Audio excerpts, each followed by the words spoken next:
தீய செயல்கள் என்பது மற்றவர்களுக்கு நேரடியாக துன்பத்தை ஏற்படுத்தும் செயல்கள் என்று வரையறுக்கப்படுகிறது. முக்கிய கருத்து தீங்கு விளைவிக்கும் செயல்களுக்கும் அதன் விளைவாக ஏற்படும் துன்பத்திற்கும் இடையிலான நேரடி காரண தொடர்பை வலியுறுத்துகிறது.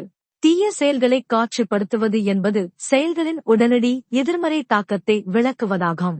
ஒரு எதிர்மறை செயல் விளைவுகளின் சங்கிலி எதிர்வினையை தொடங்கும்.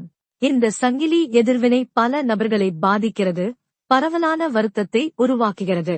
செயல்களின் ஒன்றோடொன்று இணைந்திருப்பது ஒட்டுமொத்த எதிர்மறை தாக்கத்திற்கு வழிவகுக்கிறது.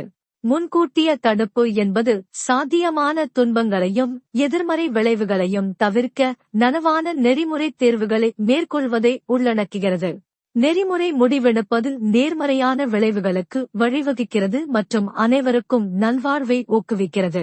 நனவான முடிவெடுப்பது தனிநபர்களை தீங்கு விளைவிக்கும் செயல்களிலிருந்து விலக்கி கூட்டு நல்வாழ்வு உணர்வை ஊக்குவிக்கும்.